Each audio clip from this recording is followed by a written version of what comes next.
Mga higala, kumusta na napunta na itong tulumanon panglantaw sa kagabihion. Sa dili pa nato sugdan ng ato ang episode karong gabiuna. Ato ada yung topic karong gabiuna, maging asin ng mundo, ang maliit na presensya na may malaking epekto.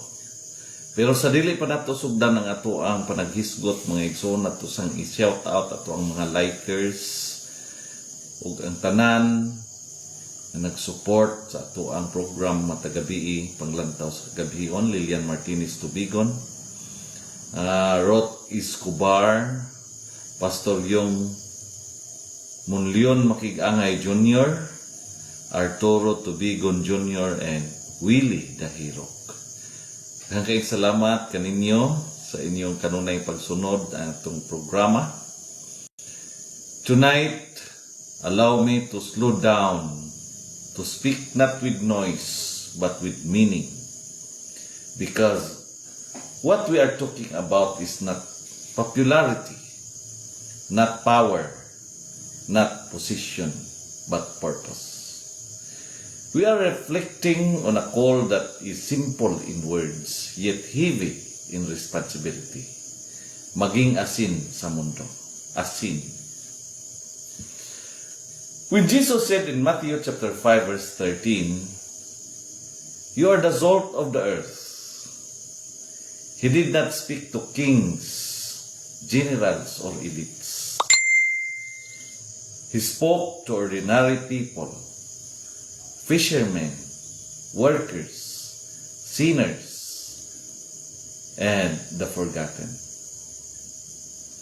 That alone should already shake us, because it means influence is not reserved for the powerful.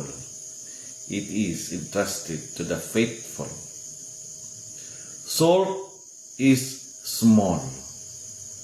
Salt is quiet. Salt does not announce itself. But when salt is missing, you will notice it immediately. Gamay ra ang asin, pero kung mawala, walay lami ang sudan. That is exactly the point. God did not call us to be loud. He called us to be effective. Now the question is clear. Paano ba talaga maging asin sa mundo? Not in theory, but in daily life. Sa pamilya, sa trabaho, sa eskwelahan, sa komunidad, ug sa nason. Let us reflect on this simple but powerful guide. SALT, salt. Is for smile always. Smile always. A smile may look small, but it can disarm anger, soften pain, and open doors that arguments never can. In a world drowning in stress, bitterness, and division, a sincere smile becomes an act of resistance. It says, "I choose hope." Proverbs chapter 17 verse 22 reminds us, "A cheerful heart is good medicine." Daghan kayo karon ang gikapoy. Teachers, parents, workers, leaders. A smile will not solve all problems, but it reminds people they are not alone. Mao na ang asin, dili kusog, pero muhatag og kahulugan. A. Appreciate everything.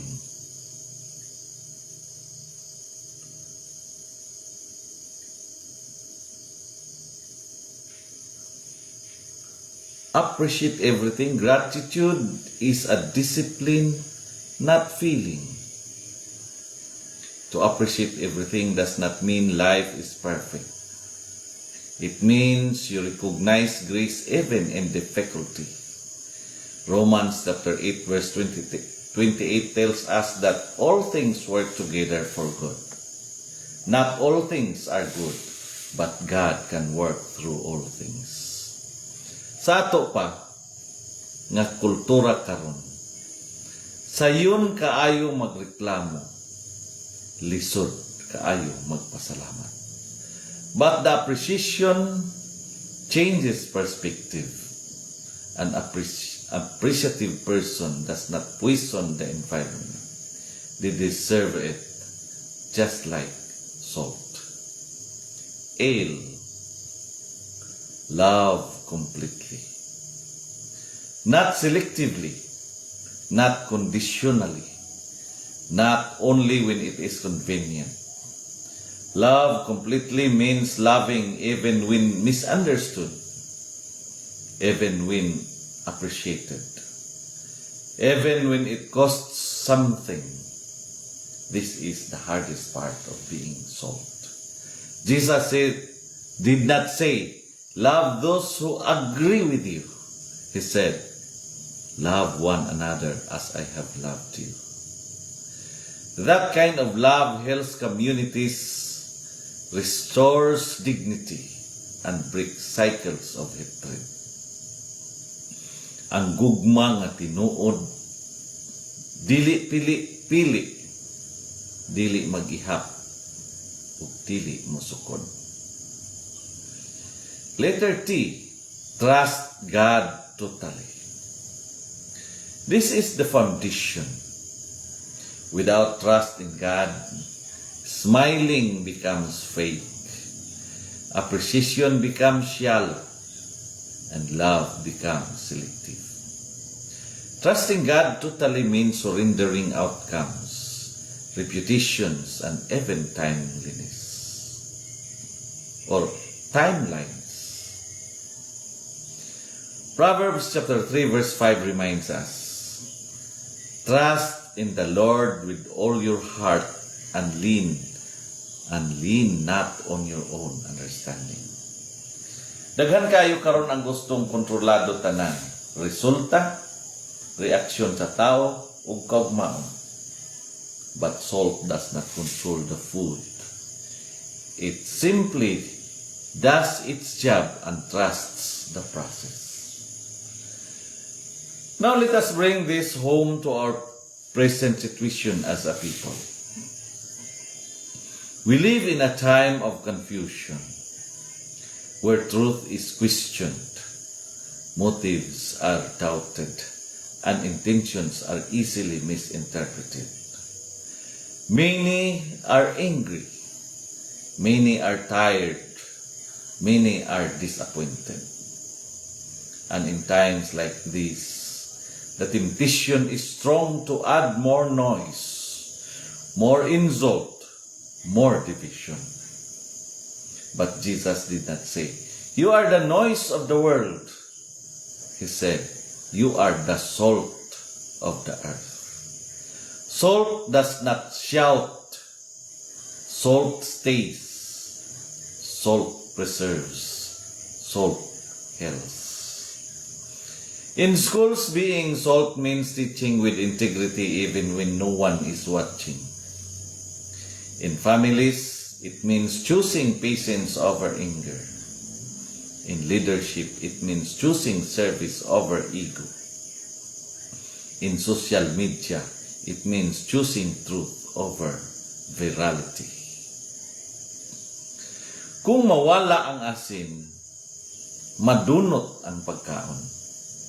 Kung mawala ang mga tao na matinud-anon, mahadlok ang tinuod.